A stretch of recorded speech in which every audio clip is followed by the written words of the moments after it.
औज़ुबिल्लाहिस्समीइल अलीम मिनश्शैतानिर रजीम बिस्मिल्लाहिर्रहमानिर्रहीम अल्हम्दुलिल्लाहि रब्बिल आलमीन वस्सलातु वस्सलामु अला सय्यिदिल अंबिया वल मुरसलीन सय्यिदिना व नबिय्यिना व शफ़ीइल मुज़निबीन अबिल क़ासिम मुहम्मद अहले बैतिहि अत्तय्यबीन अत्ताहिरीन अल-मासूमीन अम्मा बअदु क़द क़ालल्लाहु सुब्हानहु तबारक व तआला फ़ी किताबिहिल मुबीन व हुवा अस्दक़ुल क़ाइलीन क़ुल ला असअलुकुम अलैहि अजरन इल्लल मवद्दता फ़िल क़ुरबा। सलवात भेज दे बर मोहम्मद। गुज़ारिश एक मरतबा सूरह हम्द और 3 मरतबा सूरह तौहीद की तिलावत फरमाकर जनाब मरहूम लदन हुसैन साहिब ने मरहूम बाक़र हुसैन साहब और जुमला मोमिन मोमिनात दुनिया से रुख़सत हुए सबकी रूहों को इसाले सवाब फरमा दीजिए।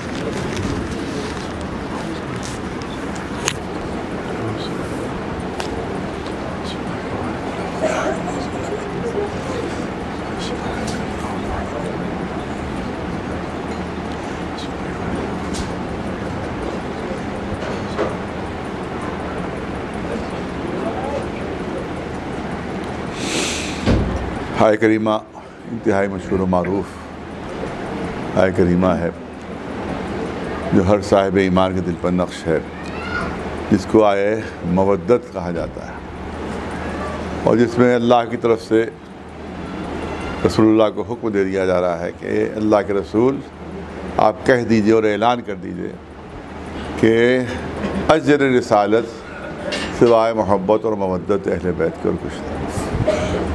यानी तुमको अगर अजर रिसालत अदा करना है तो अहले बैत से तुम्हें मोहब्बत इख्तियार करना होगी, मवद्दत इख्तियार करना हो। अब ज़ाहिर के बहुत तफसीली बयान नहीं हो सकता आजकल, क्योंकि इतनी माशाअल्लाह मजलिसें लगातार रहती हैं, खुद मुझे भी पढ़ना रहती है, उसके अलावा आप हज़रात शिरकत भी रहती है। लिहाजा ख़ुलासा है, पहलू सिर्फ एक पहलू है जो अर्ज़ करना चाहता हूँ। माशाअल्लाह समझदार हज़रात यहाँ तशरीफ़ फरमा है। हुक्म दिया जा रहा है अल्लाह की तरफ से कि अहले बैत से मोहब्बत करो, अहले बैत से मोहब्बत करो, अहले बैत से मोहब्बत करो। यही अजर रिसालत है। और अजर रिसालत ये इसकी अहमियत यह है कि अजर रिसालत अगर अदा ना हो तो रिसालत के किसी हुक्म पर भी अमल करना जायज़ नहीं रहेगा, क्योंकि अजर अदा नहीं हुआ है। तमाम मसलक के फ़ुक़हा का मुत्तफ़क़ा फ़ैसला यह है कि जब तक किसी शय की कीमत अदा ना हो जाए उस वक्त उसका इस्तेमाल जायज़ नहीं होता। तो रिसालत का हर हुक्म जो है वो दाखिल रिसालत है और मोहब्बत अहले बैत अजर रिसालत है। इसका मतलब यह है कि रसूल की रिसालत के किसी भी हुक्म पर उस वक्त तक अमल करना जायज़ नहीं है जब तक कि मोहब्बत अहले बैत दिल में ना हो। इसीलिए हम लोग कहते हैं और इसीलिए बुनियाद पर कहा जाता है कि बग़ैर मोहब्बत अहले बैत के नमाज़ पढ़ना जायज़ नहीं है, रोज़ा रखना जायज़ नहीं है, हज पर जाना जायज़ नहीं है, कोई अमल करना जायज़ ही नहीं है, क्योंकि अभी तुमने कीमत अदा नहीं की है। जब तक कीमत अदा न करोगे उस वक्त तक कोई अमल तुम्हारे लिए जायज़ नहीं हो सकता। सलवात भेजे बर मोहम्मद।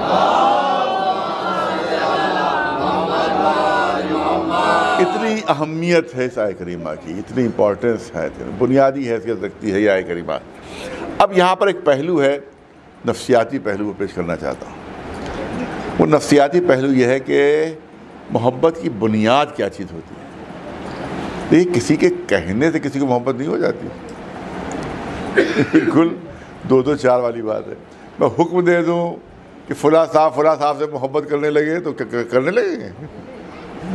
मुनाफ़िक़ा ज़रूर हो जाएगी, मोहब्बत नहीं होगी, हकीकी मोहब्बत नहीं हो सकती। मेरे हुक्म देने से वो झूठ मूठ मोहब्बत के इज़हार तो करने लगे, साहब बड़ा दोस्त है मेरे, बड़े अच्छे हैं, बड़े रफ़ीक हैं, लेकिन दिल से मोहब्बत नहीं होगी। दिल कब झुकता है? जब इंसान कमाल को देखता है। तवज्जो रहे आप, बहुत तवज्जो चाहूँगा। कमाल के सामने इंसान का दिल झुकता है, कमाल के सामने दिल झुकता है। मोहब्बत किससे होती है? साहिब कमाल से होती है। ये बहुत बड़ी सच्चाई और बहुत बड़ी हकीकत है कि इंसान जब मोहब्बत करता है वो साहिब कमाल से मोहब्बत करता है। अच्छा, यहाँ पे एक और पहलू भी है कि ज़रूरी नहीं कि हर एक को तमाम कमालात पसंद हो। बल्कि हर एक की पसंद अलग अलग होती है। बहुत तवज्जो रहा है कि बहुत ही संजीदा मौजू और बहुत अहम पहलू है जो इस आय करीमा के ज़ैल में आपके सामने पेश करना चाहता हूँ। पहली बात तो यह है कि इंसान को कमाल से मोहब्बत होती है। अगर किसी बेकमाल से कोई मोहब्बत का इजहार कर रहा है तो उसको तासुब कहा जाता है, उसको मोहब्बत नहीं कहा जाता। इस नज़ाकत को आप समझ रहे हो कि किसी बेकमाल, किसी अहमक, किसी जाहिल से कोई मोहब्बत का ऐलान करे तो इसका मतलब है वो तासुब का इजहार तो कर रहा है, उसको मोहब्बत नहीं हो सकती। मोहब्बत हमेशा कमाल से होती है, बेहतरीन सिफात से मोहब्बत होती है। तो अब और ये भी एक तफसीलात है कि किसी को कोई कमाल पसंद है, किसी को कोई कमाल पसंद है, किसी को कोई सिफत पसंद है, किसी को कोई सिफत पसंद है, कोई किसी को पसंद करता है, कोई किसी को पसंद करता है। क्योंकि हर एक की बहुत तवज्जो रहे कि सिर्फ इशारों में बात हो रही है। इसीलिए जब हर एक की पसंद अलग अलग होती है तो हर एक का महबूब भी अलग अलग होता है। ज़रूरी नहीं कि बाप जिनको पसंद करते हो बेटा भी उन्हीं को पसंद करे। ज़रूरी नहीं कि एक भाई जिसको पसंद करता हो दूसरा भाई भी उसी को पसंद करे। ज़रूरी नहीं कि एक रिश्तेदार जिसको पसंद करता हो दूसरा रिश्तेदार भी उसी को पसंद करे, क्योंकि हर एक की पसंद अलग होती है, हर एक का झुकाव अलग होता है, हर एक का मैलान अलग होता है। बहुत तवज्जो रहे। कोई किसी कमाल को पसंद करता है, कोई किसी कमाल को पसंद करता है, और जिस कमाल को वो पसंद करता है, बहुत तवज्जो रहे, जिस कमाल को वो पसंद करता है उस कमाल में जो साहिब कमाल होता है, तवज्जो रहे, उस कमाल में जो साहिब कमाल होता है वही उसका महबूब बन जाता है। फ़र्ज़ की मिसाल पेश कर रहा हूँ कि अगर किसी को इल्म पसंद है और कमाल इल्म पसंद है और सिफत इल्म पसंद है तो उसके महबूब कौन होंगे? उलमा होंगे। वो उलमा से मोहब्बत करेगा, उसके मरकज़ मोहब्बत उलमा होंगे। अगर किसी को फ़र्ज़ की पहलवानों से मोहब्बत है, पहलवानी से और शजाअत और बहादुरी से मोहब्बत है तो बड़े बड़े पहलवान उसका मरकज़ मोहब्बत होंगे। अरे किसी को खेल से दिलचस्पी है तो जो खेल में उस खेल में बुलंद मर्तबे फ़ायज़ होंगे वो उसका महबूब बनेंगे। किसी को शायरी से दिलचस्पी है तो जो बड़े बड़े शायर हैं वो उसका महबूब बनेंगे। किसी को खिताबत पसंद है, कमाल खिताबत पसंद है तो जो बड़े बड़े ख़तीब हैं वो उसका मरकज़ मोहब्बत बनेंगे। अरे किसी को सखावत पसंद है तो जो बड़े बड़े सखी हैं वो उसका मरकज़ मोहब्बत बनेंगे। तो इसका मतलब ये है कि जब मोहब्बत कमाल से होती है और किसी को कोई कमाल पसंद है, किसी को कोई कमाल पसंद है, इसीलिए मैंने कहा कि अगर किसी को इल्म पसंद है तो वो आलिमों से मोहब्बत करेगा, किसी को बहादुरी और शजाअत पसंद है तो बड़े बड़े बहादुरों को वो अपना मरकज़ मोहब्बत बनाएगा, किसी को शायरी और अदब पसंद है तो बड़े बड़े शायर और अदीब उसका मरकज़ मोहब्बत बनेंगे। अब पढ़े लिखे मजमे के लिए जुमला नज़र करना चाहता हूँ। इसी अंग्रेज़ी की मसल है कि किसी के ड्राइंग रूम में लगी हुई तस्वीरें, किसी के घर में लगी हुई तस्वीरें वो दीवार पर तस्वीर नहीं होती है बल्कि रहने वाले की ज़हनियत का अक्स दीवार पर पड़ रहा होता है। एक सलवात भेजे वाला नवाज।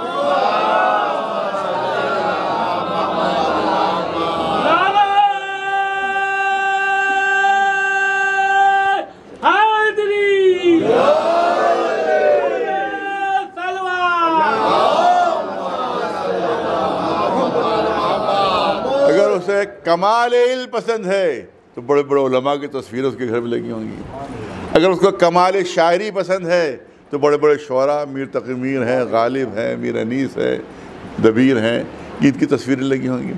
और किसी को अगर बहादुरी और शजाअत पसंद है तो मैं बचपने में याद है मुझे, अब तो मुझे नहीं पता, बहुत बचपने में जब मैं वहाँ तहसीन की मस्जिद जाया करता था कभी कभी मजलिस में वहाँ, और वहाँ भी और मेरे कुछ दोस्त भी रहते थे, मैंने देखा था एक दुकान थी जिसमें कई 100 पहलवानों की तस्वीरें लगी हुई थी। अब पता नहीं वो है या नहीं, क्योंकि मुद्दतों से मेरा जाना नहीं हुआ उधर। तो पहलवानों की, सब दुनिया भर के पहलवानों की तस्वीरें पूरी दुकान में सजी हुई, सैकड़ों। अब तस्वीरें खुद बता रही हैं कि जो रहने वाला है उसको कमाल पहलवानी पसंद है, तभी तो बड़े बड़े पहलवानों की तस्वीरें। किसी को सखावत पसंद है तो बड़े बड़े सखी जो गुजरे उनकी तस्वीर होगी।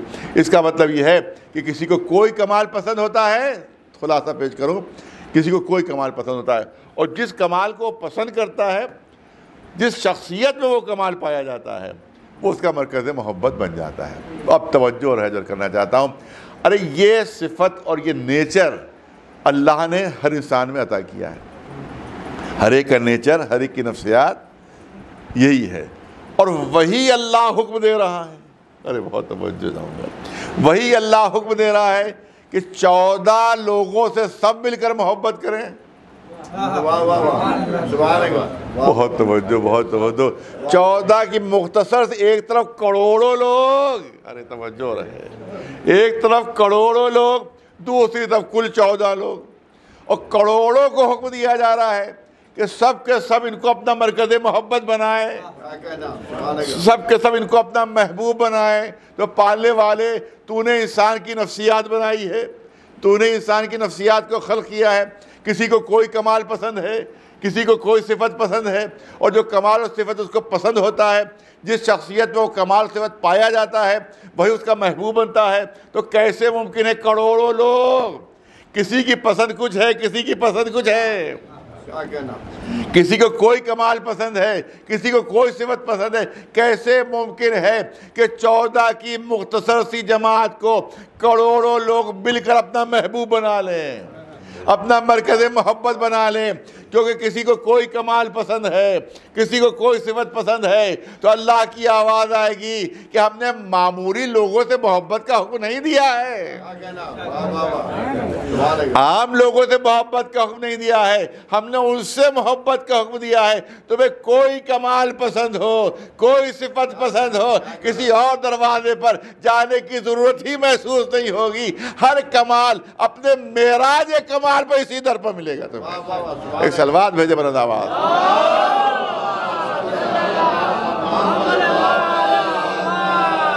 अगर तुम्हें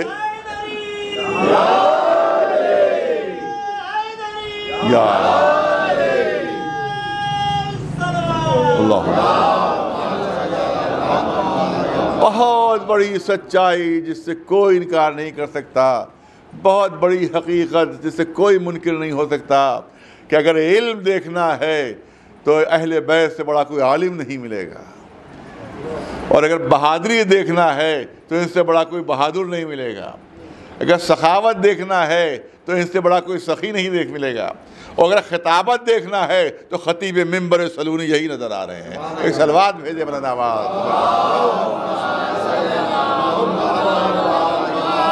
जल्दी जल्दी दो पहलू अर्ज़ करूँगा क्योंकि ज़ाहिर के मुख्तसरी मजलिस हो सकती है। अब दुनिया के सारे बहादुरों की बहादुरी एक तरफ और मौला अली की बहादुरी एक तरफ, उनकी शजाअत एक तरफ। मिसाल पेश करना चाहता हूँ ताकि छोटे छोटे बच्चे भी, मिसालों से बच्चे भी समझ जाते हैं। आप देखें पहले ज़माने में जब सारे पहलवानों को कोई पहलवान हरा देता था तो उससे रुस्तम ज़मा का लक़ब देते थे। आज से 80 साल 90 साल पहले की बात है, मैंने किताबों में पढ़ा है कि जिसने सारे पहलवानों को हरा दिया उसे रुस्तम ज़मा लक़ब, रुस्तम ज़मा लक़ब, रुस्तम ज़मा का लक़ब उसको दिया जाता था जो दुनिया का सबसे बड़ा पहलवान होता था, जो दुनिया के सारे पहलवानों को हरा चुका हो। अब मिसाल दे रहा हूँ, फ़र्ज़ कीजिए कि किसी और पहलवान ने उस रुस्तम ज़मा को चैलेंज कर दिया कि मैं तुम्हारे मुकाबले पर आ रहा हूँ, मैं तुम्हारे मुकाबले पर आ रहा हूँ। रुस्तम ज़मा को चैलेंज किया, लेकिन हुआ ये कि बग़ैर मुकाबला किए भाग गए। कर तो दिया चैलेंज मगर मुकाबले की हिम्मत नहीं थी और भाग लिए, गायब हो गए, फरार कर गए। या अगर मुकाबले की हिम्मत पे गए भी तो पहले ही दांव में चित हो गए, मुकाबला कर ही नहीं पाए उस रुस्तम ज़मा का, क्योंकि दुनिया का सबसे बड़ा पहलवान हो। ये नहीं, मुकाबला कर तो लिया लेकिन पहले ही दांव में पहुंचते ही चित हो गए वो। अब मुझे इतना बता दीजिए, बहुत तवज्जो चाहूँगा, बहुत तवज्जो, कि वो कोई पहलवान अगर रुस्तम ज़मा से हार जाए या उसके सामने से भाग जाए, फरार इख्तियार करे, तो क्या कभी वो फ़ख्रिया बयान करेगा? क्या वो कभी फ़ख्रिया बयान, चाहे दुनिया के सबसे बड़े पहलवान से क्यों ना हारा हो, चाहे दुनिया के सबसे बड़े पहलवान के सामने से क्यों ना भागा हो, क्या कभी वो फ़ख्रिया बयान करेगा कि क्या उम्दा हारा और क्या अच्छा भागा? क्या कभी फ़ख्रिया बयान करेगा कि कितना उम्दा हारा मैं और कितना अच्छा मैं भागा?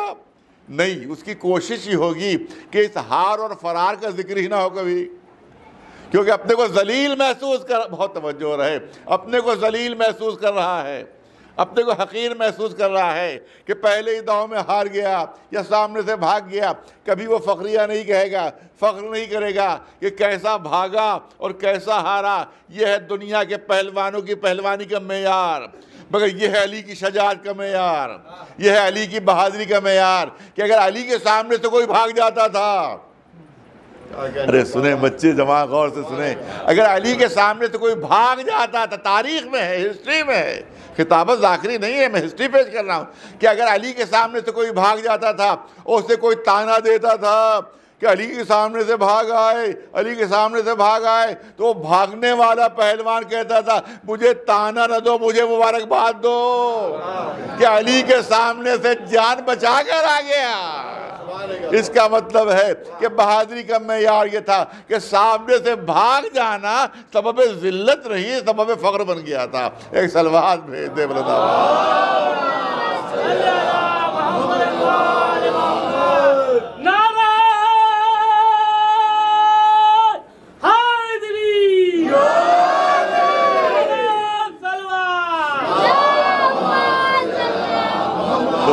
बहादुरी में कोई मद्दे मुकाबिल नहीं, कोई इल्म तो आप जानते ही हैं कि दुनिया में किसी ने दावा नहीं किया सलूनी सलूनी, जो पूछना है पूछ लो, जो पूछना है पूछ लो, और हर सवाल का जवाब दुनिया बाद में इकरार करने पर मजबूर हो गई, ए अली आपसे बड़ा आलिम हमने आज तक देखा ही नहीं। एक सलवात भेजे बना नवाज।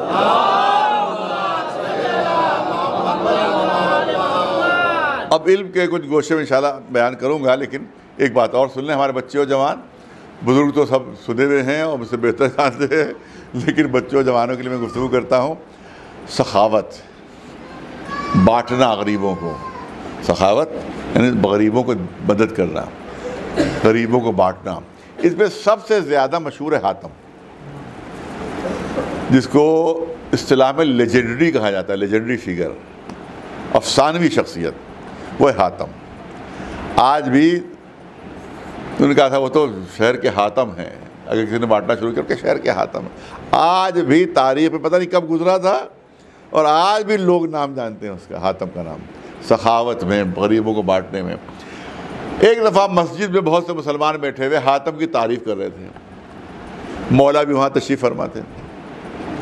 हातम की तारीफ़ करते करते उन लोगों ने कहा कि इतना सखी था, इतना बांटने वाला था हातम कि उसने अपने महल के 40 दरवाजे बनाए थे। सुनिए, बहुत गौर से सुनिए बच्चों जवानों से ख़ास तौर से मेरी गुजारिश कि लोग बयान कर रहे हैं आपस में, हातम की तारीफ़ कर रहे हैं कि उसने अपने महल के, अपने कसर के 40 दरवाजे बनाए थे और एक फ़कीर को 40 दरवाज़ों से देता था।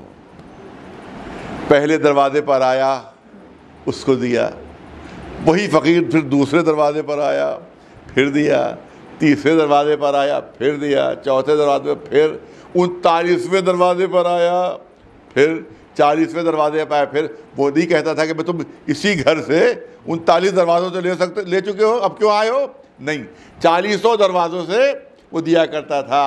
अरे मांगने वाला एक था, बांटने वाला एक था, घर एक था, सिर्फ दरवाजे बदल रहे थे। और 40 दरवाज़ों से देता था। हमारे के एक दरवाज़ा होता है, उसे देना हमारे लिए मुश्किल होता है, और वो 40 दरवाज़ों से, एक घर के 40 दरवाज़ों से एक फ़कीर को देता था। अली के सामने तारीफ़, और तवज्जो रहे, अली के सामने मदह हो रही है, अली के सामने हातम की तारीफ़ हो रही है। मौला के जुमले सुनिए, मौला के जुमले से मौला ने फरमाया उन लोगों से जो हातम की तारीफ़ कर रहे थे, इतना बता दो कि तुम हातम की तारीफ़ कर रहे हो या मजम्मत कर रहे हो। तुम हातम की अच्छाई बुराई बयान कर रहे हो या बुराई बयान कर रहे हो। अब मैं बच्चों जवानों से कहता हूं कि अगर किसी को ये वाक़या मालूम ना हो, अगर किसी को ये वाक़या मालूम ना हो, उसके सामने किसी भी मजहब का आदमी क्यों ना हो, उसके सामने आप पूरा वाक़या बयान करें कि हातम अपने घर के 40 दरवाज़ों से बनवाए थे और 40 दरवाज़ों से एक फ़कीर को दिया करता था। इसमें बुराई का क्या पहलू है, इसमें मजम्मत का क्या पहलू है? आप याद रखें, दुनिया का कोई आदमी नहीं बता सकता, दुनिया का कोई आदमी नहीं जवाब, अगर वाकया मालूम ना हो तो तब, अगर मालूम है तो वो तो बता ही देगा। अगर वाकया मालूम नहीं है तो दुनिया का कोई भी शख्स बता नहीं सकता कि इसमें कौन सा मजम्मत का पहलू निकल रहा है, कौन सा बुराई का पहलू निकल रहा है। हर एक ये कहेगा अरे इससे बढ़कर सखावत और क्या होगी, इससे बढ़कर बांटना और क्या होगा, कि एक घर के 40 दरवाजे बनाए थे मगर मासूम का जहन कहाँ पहुँच रहा है, मौला अली का जहन कहाँ पहुँच रहा है। ये बताओ, मजम्मत कर रहे हो, तारीफ़ कर रहे हो। उन्होंने हैरत से कहा या अली इसमें मजम्मत का कौन सा पहलू है, इसमें बुराई का कौन सा पहलू है। मौला ने फरमाया तारीफ़ नहीं कर रहे हो, तुम उसकी बुराई कर रहे हो, तुम उसकी मजम्मत कर रहे हो। क्या कैसी मजम्मत, क्या किसी फ़कीर को दर दर भटकाना, अरे किसी फ़कीर को दर दर भटकाना, उसकी तुम तारीफ़ कर रहे हो। किसी मांगने वाले को दर दर भटकाना तुम तारीफ़ कर रहे। अरे उसे एक दर से इतना क्यों नहीं दे देता था कि उसे दूसरे दर पर जाने की ज़रूरत ही महसूस ना हो। एक सलवात भेजे मेरा नवाज।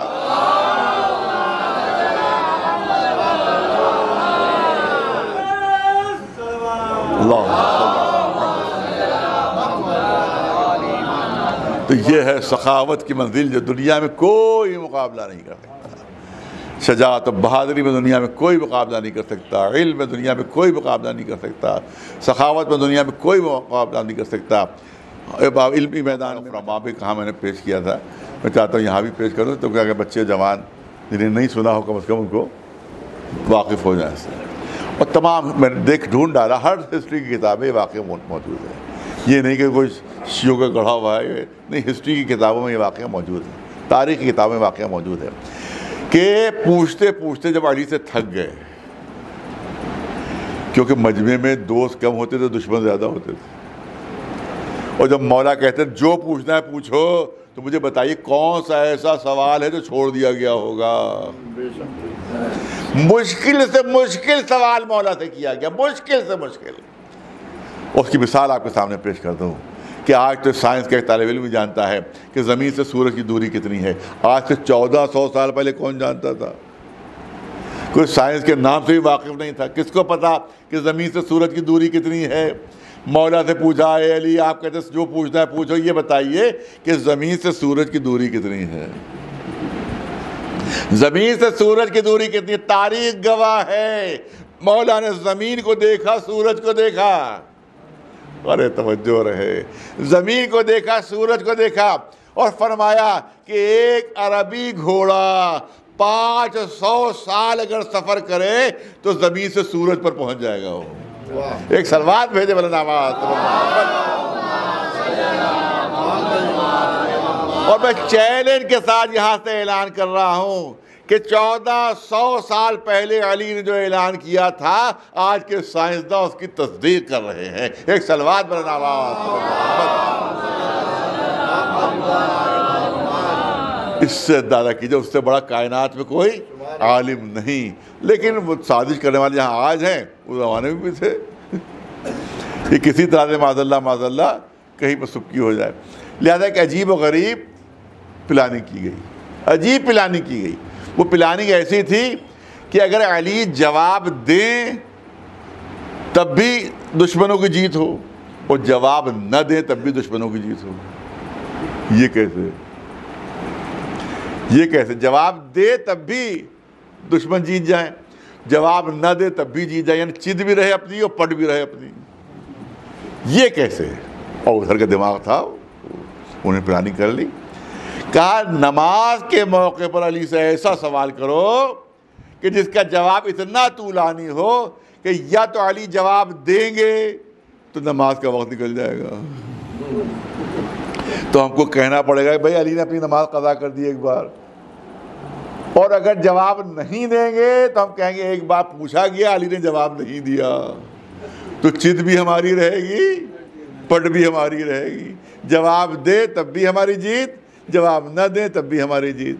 लिहाजा एक शख्स को याद कराया गया कि देखो, जैसे ही मौला नमाज के लिए खड़े हों, इकामत कह चुके हों और तकबीरत और एहराम बस कहने ही वाले हों, एक सवाल पूछ लेना। और सवाल का जवाब इतना तूलानी होगा, इतना तूलानी कि अगर अली जवाब दे तो फजीलत के वक्त क्या, नमाजी के वक्त ख़त्म हो जाएगा, और जवाब ना दे तो हमें कहने का मौका होगा कि अली ने जवाब एक मरतबा नहीं दिया फौरी तौर पर। अब मौला के पुष्प पर वो खड़ा हो गया।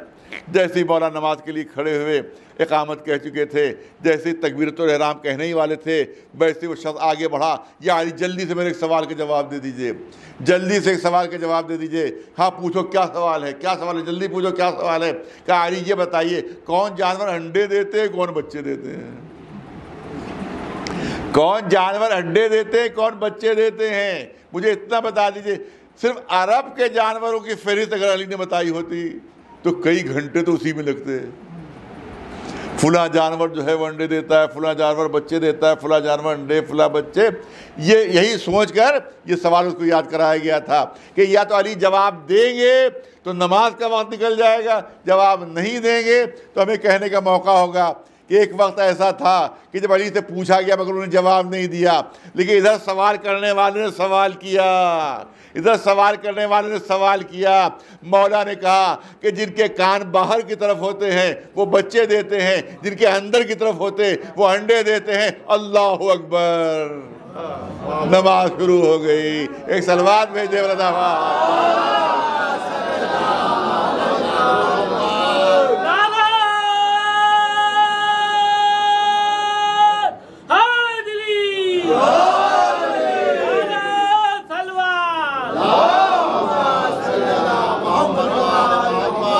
अच्छा वो शख्स भी साहब बहुत ज़बरदस्त, वो भी काम कम नहीं था। साल भर बाद आया वो, मौला की खिदमत में साल भर बाद आया। कायरी याद कीजिए मैंने आपसे सवाल किया था कि कौन जानवर अंडे देते कौन बच्चे देते, आपने जवाब दिया था कि जिनके कान ज़ाहिर होते हैं ऊपर की तरफ वो अंडे देते हैं, और जिनके कान अंदर मख्फी होते हैं वो बच्चे देते हैं, और जिनके कान मख्फी होते हैं वो अंडे देते हैं, जिनके कान ज़ाहिर होते हैं वो बच्चे देते हैं। या अली मैं मुल्कों घूमाया, सहराओं गया, जंगलों गया, पहाड़ों गया, आपकी बात गलत साबित नहीं हुई, आपकी बात गलत साबित नहीं हुई। मौला ने कहा एक पहचान और सुन ले कि जो जानदार सालिम दाना निकलते हैं, तवज्जो रहे, वो अंडे देते हैं, जो चबा कर अनाज निकलते हैं वो बच्चे देते हैं। एक साल के लिए फिर चला जा। एक सलवात भेजे अच्छा वो भी बात का पक्का था, एक ही साल बाद आया कि या अली आपने बताई थी पहचान। मैं फिर मुल्कों गया, शहरों गया, जंगलों गया, देहातों गया, पहाड़ों गया, आपकी बात गलत साबित नहीं हुई। कि एक पहचान और सुन ले कि जो दाना भराते हैं वो अंडे देते हैं, जो दूध पिलाते हैं वो बच्चे देते हैं। एक साल के लिए फिर चला जा। एक सलवात भेजते अब सुनिए देखिए, सुनिए पूरी तारीख पेश करूँ आपके सामने। एक साल बाद फिर आया वो और अली के कदमों पर सर रख कर कहा, या अली अब मुझे कुछ नहीं पूछना, अब मुझे कुछ नहीं पूछना। मुझे यकीन हो गया कि आप कायनात के सबसे बड़े आलिम हैं, आप कायनात के सबसे बड़े आलिम हैं। मौला ने मुस्कुरा कर कहा, अरे बड़ी जल्दी थक गया, अगर तू हर साल यही पूछता रहता, हर साल तुझे नया जवाब देता रहता। एक सलवात भेज दे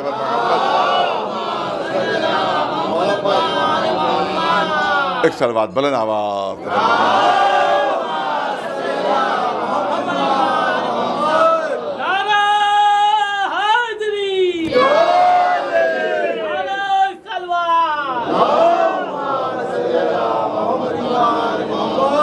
इल्म गैब के भी हामिल, इल्म दुनिया के भी हामिल, इल्म दीन के भी हामिल। बस एक वाक़या जल्दी से, अब जहन में बात आती चली जाती है, मज़ीद बढ़ती चली जाती है।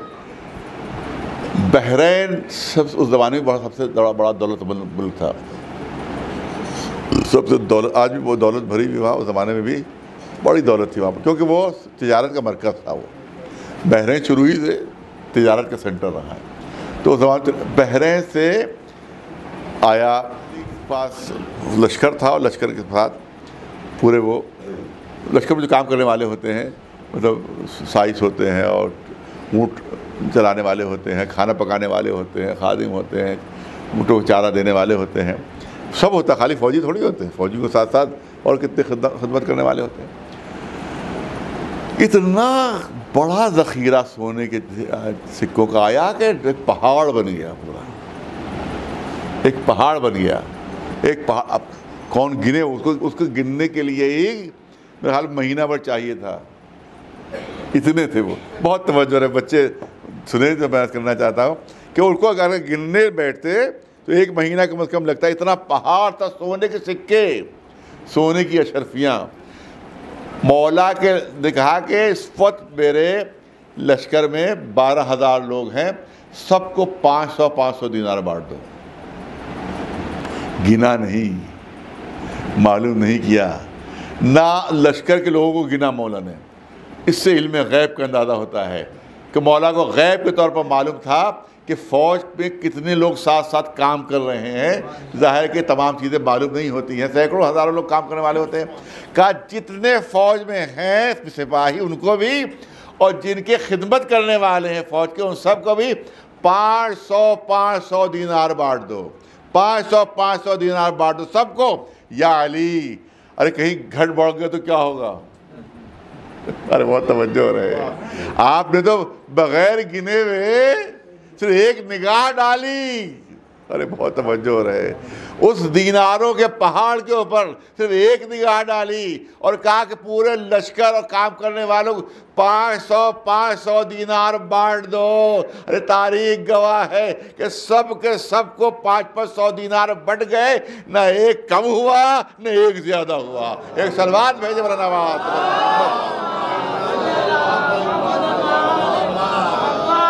एक सलवात बुलंद आवाज़ तबर मोहम्मद। इसके अलावा ये तमाम उलूम व सिफ़ात एक तरफ और दुश्मनों के लिए हमदर्दी एक तरफ।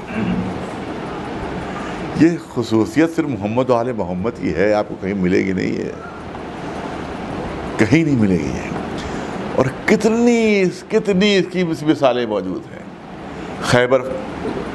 खैबर फतह नहीं हो रहा था, आपको मालूम है कि 39 दिन तक लश्कर गया था और सर फोड़ के अपना वापस आ गया था। 39 दिन तक नहीं फतह हुआ था, 39 दिन तक फतह नहीं हुआ था। मुसलमान पहुँचे, देखिए कैसे कैसे मुसलमान थे, अब तक मुसलमान वो कहते हैं, उन्हीं की तारीफ़ें की जाती है और उन्हीं की बधा की जाती है। मुसलमान पहुँचे, रसूलुल्लाह से कहा तारीख़ सुनिए, हिस्ट्री सुनिए। रसूलुल्लाह से कहा कि एक चश्मा है जो पहाड़ से होता हुआ खैबर के किले के अंदर जाता है। एक चश्मा है जो पहाड़ से होता हुआ खैबर के किले के अंदर जाता है, उसी से खैबर वाले पानी पीते हैं।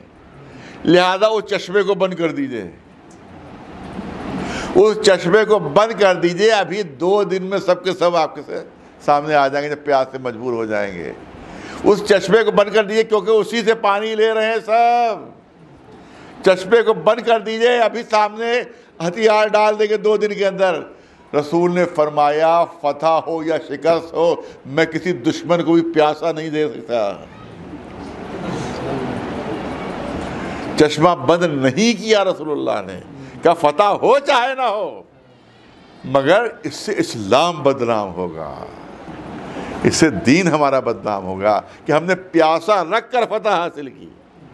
सुन लीजिए फिर दूसरा वाक़या, जल्दी जल्दी पेश कर रहा हूँ। दूसरा वाक़या सिफ़ीन का है। सिफ़ीन में एक तरफ अमीर शाम है जिसकी आज कहा जाता है कि उसकी बुराई ना कीजिए। हमारे पड़ोसी मुल्क में बेखता उसका नाम लेकर कहा जाता है। सुनिए उसकी ख़ता पहली, फ़ुरात पर कब्ज़ा कर लिया। सिफ़ीन का मारिका जो हुआ था फ़ुरात के किनारे हुआ था, आज भी वो जगह मौजूद। हम लोग जो शाम में जाते हैं ज़ियारत करने, वो जगह भी जाते हैं जहाँ सिफ़ीन की जंग हुई थी, फ़ुरात के किनारे हुई थी, वो भी सिफ़ीन। अमीर शाम के लश्कर ने फ़ुरात पर कब्ज़ा कर लिया, फ़ुरात पर कब्ज़ा कर लिया। मौला अली ने फरमाया हुसैन लश्कर लेकर जाओ और जाकर फ़ुरात छुड़ा लो। यहाँ प्यासे रह गए, होने लगे लश्कर वाले, प्यास से बेचैन हो गए। पानी बंद कर दिया अमीर शाम ने, क्या पानी, अली के लश्कर को पानी नहीं दिया जाएगा, पानी बंद। सब प्यासे तड़पने लगे। मौला ने इमाम हुसैन से कहा चाहिए और जाकर फुरात पर से कब्ज़ा दुश्मन का हटाइए। मौला ने एक ही हमले में फुरात पर कब्ज़ा कर लिया। वहाँ जनाब अब्बास ने फुरात पर कब्ज़ा किया था, जंग सिफ़ीन में इमाम हुसैन ने फुरात पर कब्ज़ा किया। सुनिए और गौर से सुनिए। उसके बाद अब मौला अली तो चले गए, वो इमाम हुसैन तो फला कर चले आए। वहाँ फ़ौजियों को पहरे पर बिठा दिया गया। उन फ़ौजियों ने क्या किया, मौला अली की फ़ौजियों ने, कि अमीर शाम के लश्कर पर पानी बंद कर दिया। अब टिट फॉर टैट है, जैसा अंग्रेजी की मसल, कि जो तुम करोगे वैसे ही भुगतो। अब मौला अली के लश्कर ने पानी बंद कर दिया उनके ऊपर। अब अमीर शाम पर पानी बंद हो गया। अब क्या किया जाए, वो तो अमीर शाम और अमर आस और कौन सब घबरा गए, तो लश्कर भाग जाएगा सबके सब। कहा तुम अली को नहीं पहचानते हो, मैं पहचानता हूँ। एक सलवात भेज दे बुलंद आवाज़ से।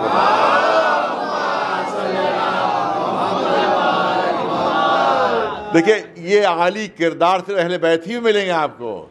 मैं पहचानता हूँ अली को, तुम नहीं पहचान रहे हो। कहा क्या पहचानते हैं? कहा देखो 2-3 लश्करियों को भेजो और वो अली के खेमे के करीब जाकर ये कहें हाय प्यास हाय प्यास, अलतश अलतश। फिर देखो रिजल्ट, फिर नतीजा देखो। अब यही हुआ कि जो अमीर शाम की कुछ लश्करी इस तरह से आए कि मौला अली का खेमा बहुत करीब हो गया उनसे, और वहाँ से उन्हें चीखना शुरू किया, हाय प्यास बहुत लगी है, हाय प्यास बहुत लगी, हाय प्यास। मौला ने कहा कि अब तो फुरात पर हमारा कब्ज़ा है, अब तो फुरात पर हमारा कब्ज़ा है। ये कौन है जो कह रहा है कि प्यास लगी है? क्या इनको पानी नहीं दिया गया? कहा गया कि आपके लश्कर के नहीं है, अमीर शाम के लश्कर के हैं, वो कह रहे हैं हाय प्यास। मौला ने घबरा कर कहा अरे क्या उन पर पानी बंद कर दिया तुमने? क्या मौला उन्हीं ने हम पर पानी बंद किया था? जब आपने हम पर बंद कर दिया तो कहा अगर हम वही करें तो हम में उनमें फ़र्क क्या रहेगा? एक सलवात भेजे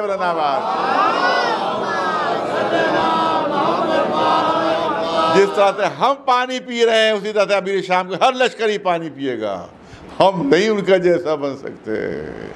यही करबला का मैदान आपको यही नज़र आएगा कि वो हुसैन थे जो दुश्मन के लश्कर को पानी पिला रहे हैं, और ये अमीर शाम के वारिस हैं कि जो 6 महीने के बच्चे पर भी पानी बंद किया।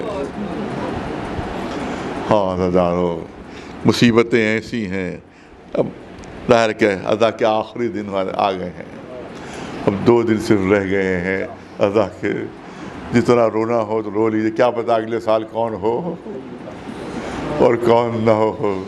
लिहाजा जितना रोना है इन 2 दिनों में आंसू बहा लीजिए, मौला का मातम कर लीजिए, ज़्यादा से ज़्यादा मातम कर लीजिए। फिर अज़ादारी के 2 ही दिन रह गए हैं, और अब की तो हमें तो अज़ादारी की हसरत ही रह गई, अब की तो हमें अज़ादारी की तमन्ना ही रह गई। हालांकि कोरोना नाम की वबा की वजह से हम अज़ादारी वैसी नहीं कर सके जिस तरह से हम करते थे। दिल भर कर रो नहीं सके, दिल भर कर मातम नहीं कर सके, दिल भर कर आपकी अज़ा नहीं कर सके।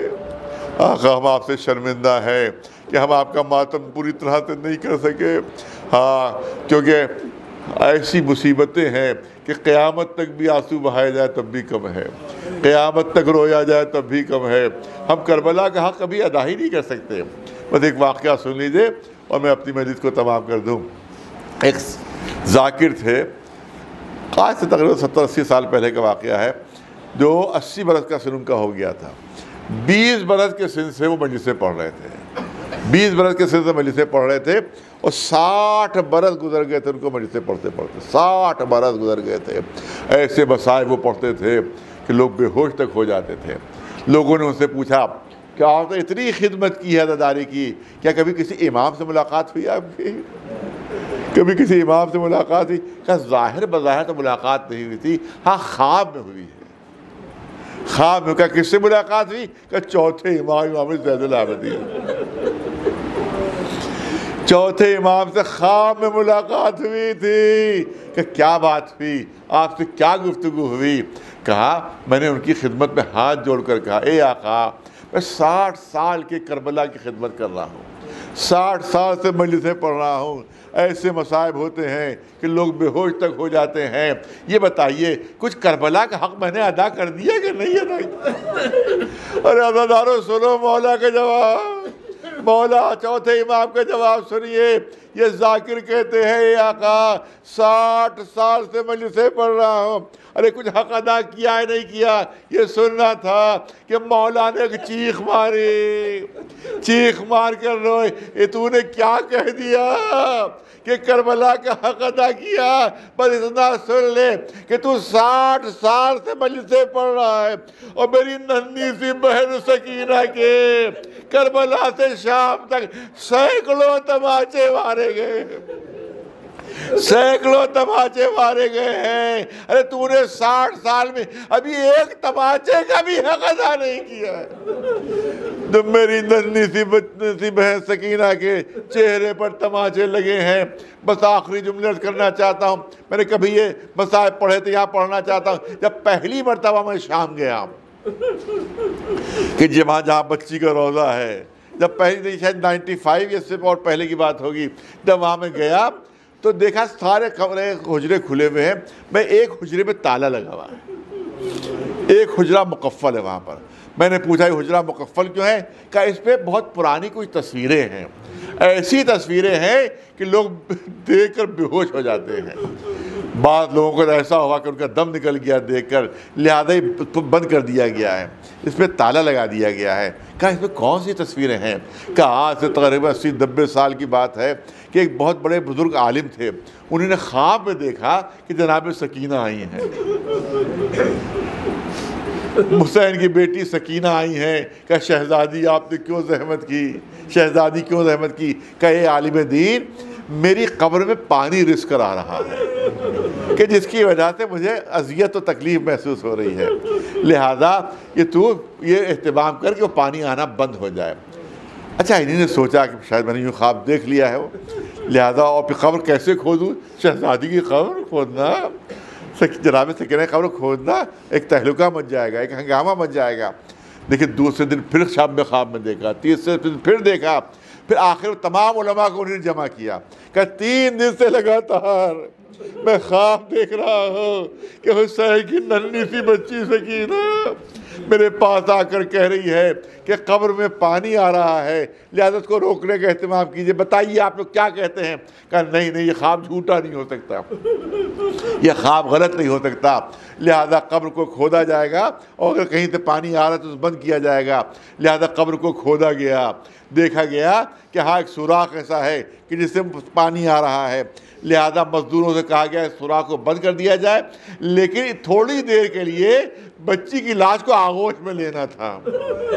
अब कौन था जो बच्ची की लाश को आगोश में ले? इन्हीं आलिम दीन से कहा गया कि आप सबसे बुजुर्ग हैं, सबसे मुत्तकी हैं, सबसे परहेजगार हैं, लिहाजा आप कब्र के अंदर उतरिए और जब तक मजदूर काम कर रहे हैं आप थोड़ी देर के लिए बच्ची की लाश को अपनी आगोश में ले लीजिए। ये आलिम दीन नीचे उतरते हैं, बच्ची की लाश को अपने हाथ में लेते हैं। रिवायत के तारीख कहती है चीखे मार मार के रोना शुरू किया, चीखे मार मार के रोना शुरू किया। अरे जब कब्र बंद हुई तो जब कब्र से बाहर निकले लोगों ने कहा इतने जोर जोर से आप क्यों गिरिया कर रहे थे? अरे कहा सुनो, अरे कहीं इत्तेफाक से बच्ची के चेहरे से हल्का सा कफन हट गया, हल्का सा कफन हट गया, मेरे सामने रुखसार आए, देखा रुखसारों पर आज भी नील के निशान मौजूद है। अरे कैसे बनू उन्होंने तमाचे मारे थे कि 1400 साल बाद भी अरे सकीना के रुखसारों पर, सकीना के कल्लों पर तमाचों के निशान आज भी मौजूद हैं। सयअलमुल लज़ीना ज़लमू अय्यमुनक़लबिन यनक़लिबून अला लअनतुल्लाहि अलल क़ौमिज़ ज़ालिमीन। गुज़ारिश एक मरतबा सूरह हम्द और 3 मरतबा सूरह तौहीद की तिलावत फरमाकर जनाब लल्लन हुसैन साहब की रूह को इसाले सवाब फरमाने से। लल्लन हुसैन साहब इब्ने बाक़र हुसैन साहब मरहूम।